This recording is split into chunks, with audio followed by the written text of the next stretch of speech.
Playing that Who Am I game with our children reminded me of the story that is told about the pastor who has the children on the chancel, and he is playing a similar game. He's saying, I want you to tell me what you think of when I say this. I'm thinking of a small creature who is brown and collects nuts and lives in a nest in the trees, has a bushy tail. And finally one little boy says, well, I know the answer is supposed to be Jesus, but it sounds like a squirrel to me. I think we have children who might pull that one on me as well. Well, not long after Derek and I were married, we moved to Los Alamos, New Mexico. And we found an apartment in the little community of White Rock, which is about as close to a suburb as you can find in Los Alamos. A few weeks after we were settled, we decided to start looking for a church. The White Rock Presbyterian Church was just getting started, and they were holding Sunday services in the shopping center right behind our apartment. So one Sunday morning, we walked over to worship. I don't remember much about the service, but then I'm one of those people who have a hard time worshiping in a shopping center. But we were warmly welcomed. They were an enthusiastic bunch. We had few friends in town, and so we considered trying it again the following Sunday. That afternoon, our doorbell rang, and we opened the door to a couple of members of the church. We invited them in, and no sooner had they sat down than one of them asked us if we had accepted Jesus Christ as our personal Lord and Savior and had been born again by the Spirit. I have no recollection of what I said, or even if I said anything at all. Knowing me, I probably got up and went to the kitchen for the coffee pot and left Derek there to field that one.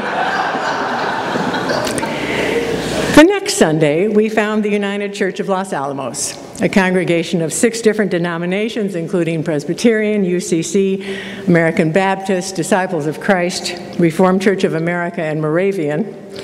It felt much more like home. Nobody showed up at our door that afternoon, although I think we were both kind of holding our breath, wondering if this was something all the churches in Los Alamos did as part of the welcome to town ritual for newcomers. Shortly after our first visit, we attended the new members class, and we joined the church. We must have answered the membership questions, one of which is, of course, who is your Lord and Savior? And the response is, Jesus Christ is my Lord and Savior, because they let us in. Derek became an elder. I joined the Women's Association. We both became part of the junior high ministry team, and our daughter Hannah was baptized there.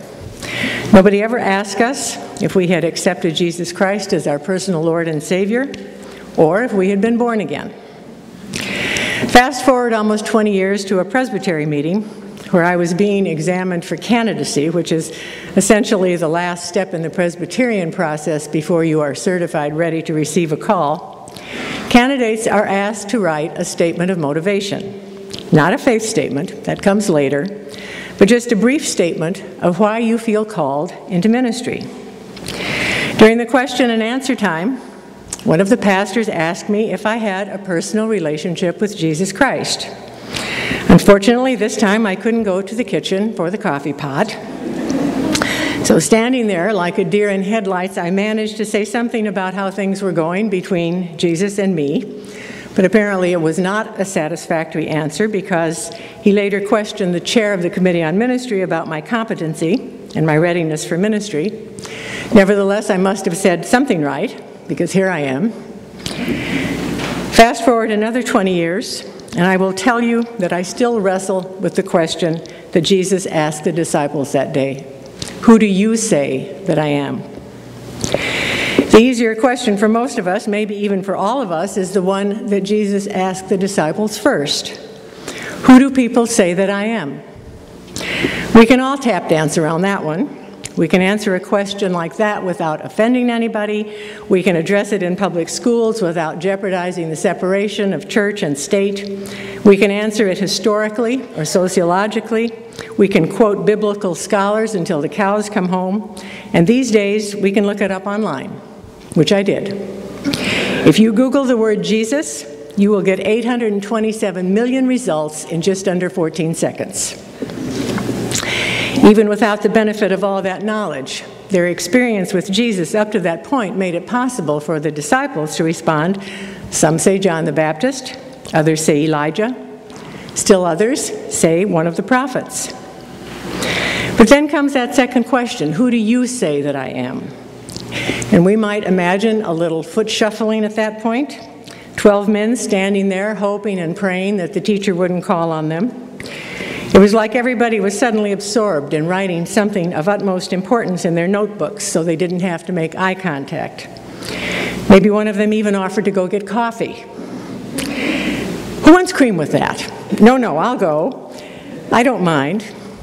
Can you imagine the size of relief when the teacher's pet finally blurted out, "You are the Messiah"? Whew. Glad that's over. Now we can get back to the coffee and muffins and the easy stuff like walking on water and healing miracles. It's that second question that trips us up every single time. Only one word has changed, but that one word makes all the difference because it moves us from head to heart. And those heart questions are much more difficult to answer. Writing in the Christian Century years ago now, UCC pastor and author Martin Copenhaver said, "As a Christian preacher, I talk about Jesus a good deal, but talk about is quite different from expressing devotion. It is the difference between talking about a loved one and sending a love letter." He went on to say, "We are speaking in generalizations here, of course, but I get the impression that many liberal clergy, if asked, 'Who do you say Jesus is?' would respond by asking for a definition of terms. When we get around to responding, we cut the theological distinctions very thinly, making sure people know what we mean and what we do not mean when we speak of Jesus. And when we have concluded our response, the person asking the question wonders if the question has been answered at all. In Jesus, God came to us as a person, but we are much more comfortable talking about him as a concept. And I don't think that's limited to clergy, although I can certainly resonate with Copenhaver's impression of those of us clergy who consider ourselves to be liberal or progressive in today's parlance. And if we're not talking about Jesus as a concept, we choose to talk about him in descriptive language with words like shepherd and friend and companion and comforter, words that again are not likely to offend anybody and which keep us from actually tipping our hand when it comes to that second question.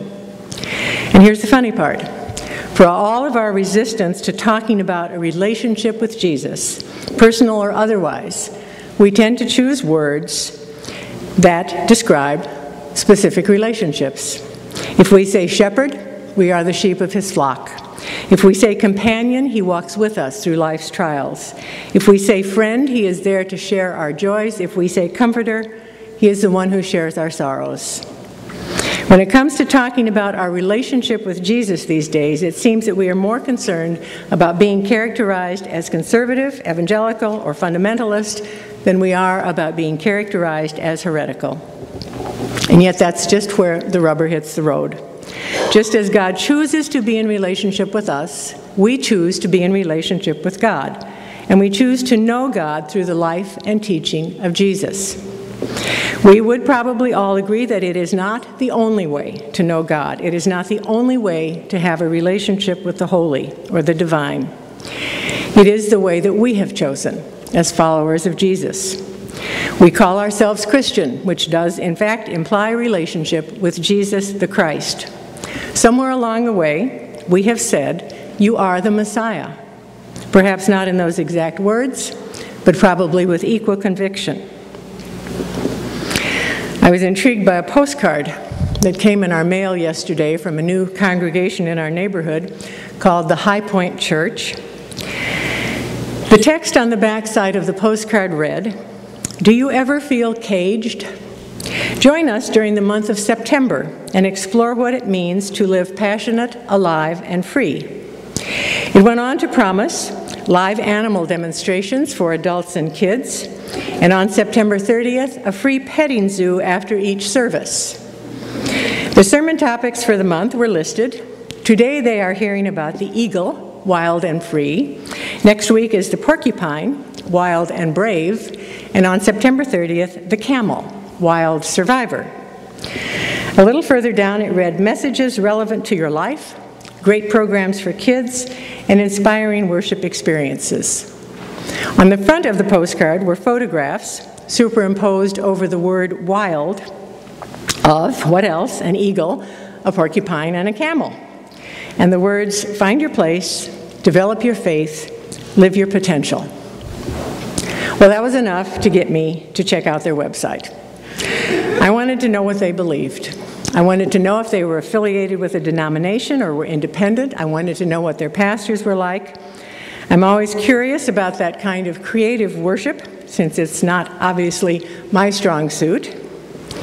And by the way, I'm sorry I couldn't get the camel here on such short notice. I discovered that it is indeed part of what we would consider a very conservative denomination. So I was guessing that there would be a lot of Jesus language in their description of the worshiping community. Instead, they talked about caribou coffee in the lobby before worship in the main auditorium. One associate pastor described himself as born in Indianapolis, where he was saved and called into ministry. But that's about as close as it got to any personal relationship with Jesus stuff. Their core beliefs were listed, which included one true God and the final judgment. But to my surprise, the focus seemed to be more on living one's potential and finding one's place than on developing a person's faith or exploring one's relationship with God. My point is that in the very place where I expected to find both the question, who do you say that Jesus is, and the answer, right on the homepage, it wasn't there. Wherever it was hidden among a barrage of other complicated theological concepts and the promise of an exciting Sunday morning complete with a petting zoo. So who do you say Jesus is? Maybe you are one of those who can answer that question with absolute confidence and are able to rest easy in your faith, finding comfort in the security of your beliefs. Perhaps your prayers at bedtime are enough to carry you through a night of blissful, uninterrupted sleep. But for every person who is comfortable and confident in their faith and knows that who Jesus is for them, there are an equal number who would say that they continually struggle with that question. There are times when doubt and questioning are the order of the day, and bedtime prayers do nothing to relieve the anxiety about our faith or their relationship with God. And I would guess that for most of us, it's a little of both. It is, after all, nothing if not a journey, complete with bumps in the road for even the most experienced drivers. A book that I go back to time and again is entitled Open Christianity, Home by Another Road. And in it, the author, whose name is Jim Burklow, talks about his relationship with Jesus. He writes, I love Jesus, that spiritually awakened, compassionate, irritable, intense, witty, brave, rash, articulate young man who still shakes up the world. Reading about him in the biblical Gospels, remembering him in the rituals of the church, meditating on him, imagining him, he lives in my soul. The stories and teachings of Jesus move me like no others. My relationship with Jesus has shaped every aspect of my life. Jesus has influenced my career choices, the way I relate to other people, and the way I understand the meaning and purpose of life. When I stumble, the story of Jesus is there to help me pick up the pieces and learn from my mistakes. Wherever I go, whatever I do, the influence of Jesus pervades every aspect of my life. Now, hearing that, it sounds like a person who is pretty confident that he has answered that question about who Jesus is. But then he goes on to say, but my relationship with Jesus has evolved. The Jesus I know today is so much more real to me than the one I knew in Sunday school. I have had to critically examine the traditions about his life in order for him to find a place in my heart. Remember when I said this is where it moves from your head to your heart, and the heart questions are much more difficult to answer? It doesn't mean that we stop asking the question. It just means that we expect that our response will change along the way. Burklow reminds us that you don't get to God automatically by saying yes when you are asked if you accept Jesus as your Lord and Savior. That's one way to begin. But Burklow closes this particular chapter by saying, discovering Jesus begins when we see that we have a choice about how to know and love him. And we have a chance to answer again and again when Jesus turns and says, "Who do you say that I am?" Thanks be to God. Amen.